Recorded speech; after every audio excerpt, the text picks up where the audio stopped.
Welcome back in, gang. Hexy here. Longstreet attacks. We just finished through 6 turns. So we just finished to the 5:40 p.m. turn. We're getting ready to start the 6 p.m. turn. All right, things are starting to change a little bit here. At first, the Union, at the start of this grouping, was pummeled Kershaw's boys, pummeled Sims's boys when they started their attack.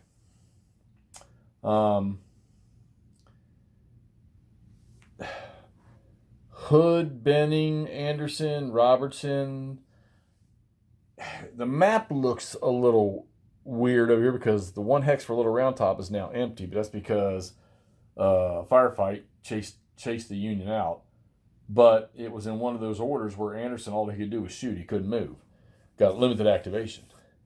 Robertson got chased off of this victory condition over here, this victory location, and the Union took it back. But Barksdale took both of the Peach Orchard hexes. So, tit for tat, all right? And Sims took one of the Stony Hill hexes. This little game's tripping me out, man. It's a pretty tight system. It's fairly fluid. It's chit draw. And, you look here, and you can see all the chits here. There's 8 activation brigades for 2 divisions for Hood and McLaws. And then when Anderson comes on, there's 4 more. And the Union, well, you can see all those right there. And they still got 1, 2, 3, 4 divisions still to come aboard. So it's the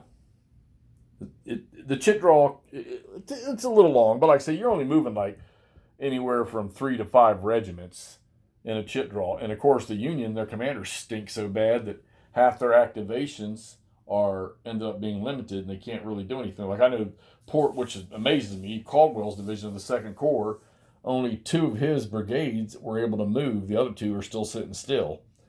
Ayers is 5th Corps, or Barnes is 5th Corps. 2 of his brigades have moved one time, and they're sitting still. They're still sitting right here. Caldwell's 2 brigades are still sitting right here. Unfortunately, you draw the Hancock chit, and you're guaranteed to move somebody from 2nd Corps. Well, I've had to apply that to Harrow, who was sitting up over here. Well, he was. That's what's left of Harrow's 4 brigades that decided to attack the Confederates up here on Big Round Top, try to get this victory location back and secure this flank. Well, you can see there's 1 there. There's 1 back here. I think there's 1 here that got chased away. No, right here. 1 here, and then there's 1 over yonder in the broken box. So, a lot of broken units over here, a lot of them, which I got to adjust that right now, as a matter of fact. And then you got to, you start spending orders. You start spending orders to fix this stuff, so. And to bring them back on, you got to do I think it's a regroup order, and then you can attempt to rebuild them as they sit and bring them back in the game. Which, for the Confederates, they're okay right now. But, well, actually, the Union is too, because they have a lot more troops on the board. But they're starting to thin out up here around the Round Tops. So, may have to consider. I'm already shifting everything I can down. I've been trying to get 5th Corps over there. Even pulling back Ward's front units. De Trobriand got pulled back. Burling was coming back, but I had to send him back this way to help and delay this McLaws attack. So this is starting to... This is building into what the second day's fight was almost exactly how... Maybe, not time for time, how it occurred. But... Here you've got, of course, they're not in the same sequence because it was Law that was up here. All right, the 47th and 5th? I think it was 47th, or maybe the 15th, 47th and 15th, or 47th and 5th, something like that. Alabama and 47th Alabama, and maybe it was the 5th or something, or the 4th Alabama. I think Law's got a brigade, our regiment over there, but. They've swept across Big Round Top. They've hit the flank of Little Round Top. Not quite got there yet. They could if they could get some movement up there, but they haven't taken Little Round Top. They've taken Devil's Den. They're in the Valley of Death. but they haven't gotten up the slopes of Little Round Top. They're about to take Stony Hill. Okay, McLaws. So McLaws' attack kicks off an hour after Hood, and they just, the South Carolinians drove down in here through what was this, who's that, Rosewoods or whatever? I can't remember what they're all called anymore. But towards the Stony Hill, and he, like I say, he got shot up. Barksdale charged up through the peach orchard and put this whole. Here's all the artillery units that are dead. When they fail to cohesion, they don't go to the broken track. They're eliminated. That's just the way it is, and they've lost a lot. So McLaw's attack is in great strength, and it's starting its push through the peach orchard, and eventually it's going to catch up with the left side of Hood attack. Not sure.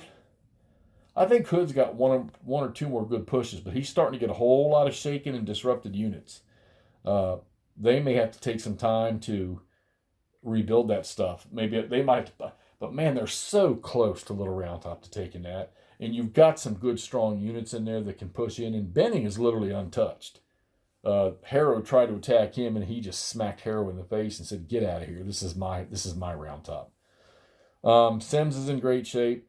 Barksdale is, except for this one unit. He got chased away, but he's okay.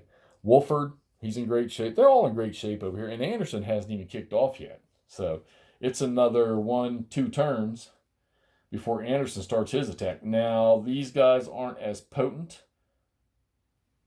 cohesion-wise as Hood is or Barksdale, but they're still 4s. Most of them are still 4 cohesions and 3s.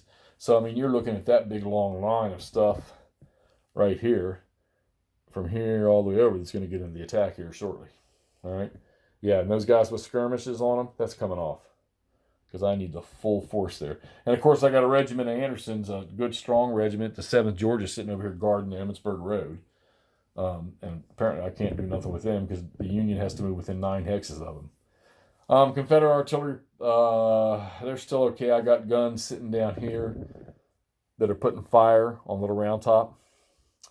And it's helping. They did drive off a unit. I think they destroyed a battery. Yeah, they did. They destroyed a battery the last fire phase for them. A lot of the guns can still hit the peach orchard area, although now that Barksdale's up on top and they push the Union back behind, these guns are going to have to move to get in here where they can shoot at some stuff. They can shoot over, but you've got a penalty for doing that. And if one of the units gets adjacent to one on the same level, you can't shoot over that. So these guys are probably going to have to start, eventually the Confederates got up in the peach orchard with artillery anyhow, so that's eventually what's going to have to happen. These units, they're the cohesion for the 3rd Corps units up in here, which is Humphreys guys. Look at them. Their cohesions are full. They're 2s and 3s. So they just take a beating when it comes to close combat or cohesion or skedaddle checks. So, and then, using the support thing, unit support, which does have its benefits and also has its negatives if you can't get one. So, because you lose a cohesion point if you don't have support. But you can suck the support or the cohesion off of a unit that is in support, even though it's not being attacked. All right, so this is 6 turns through Longstreet's attack. The victory points right now, they're starting to change. The Union is sitting on 26, but they're only picking up 1, 2, 3, 4, 5, 6 now. And the Confederates are knocking down 1, 2, 3, 4, 5, 6, 7. So the tide is starting to change. They take these 3 hexes in here back. So that'll flip it to 3 to 10. That'll be a drastic change. And, eventually the Confederates are going to take some of these hexes here. Union doesn't get victory points for these, but the Confederates do. All right? Here, here, here. So they're going to get those. There's no doubt in my mind, unless for some reason all these units decide to come up here and make a stand against Anderson, which could be interesting since their cohesions are only they're somewhat similar. They're not great. All right. Great game, guys. This is a fun game. Wish I could just sit down and play it for hour after hour after hour, but I can't. We have that thing that's called a job. And we have that old man thing called taking naps and that kind of stuff. And then I have golf, so that kind of throws me out for a loop. But it is fun. Oh, yeah. Yeah. Now, I'm sure he lit a cigar. I'm sure they were trying to locate the rest of his leg. But look who died. Sure enough, was the fog of war. I rolled a 1. And if you think I'm going to kill Hancock for Sickles, you've lost your mind. Sickles is bye-bye and has an asterisk next to it that says he cannot return to the game. I will not kill Hancock for Sickles. Sickles is gone. I like Hancock too much. All right, so let's get this thing posted here so y'all can see the progression of this game.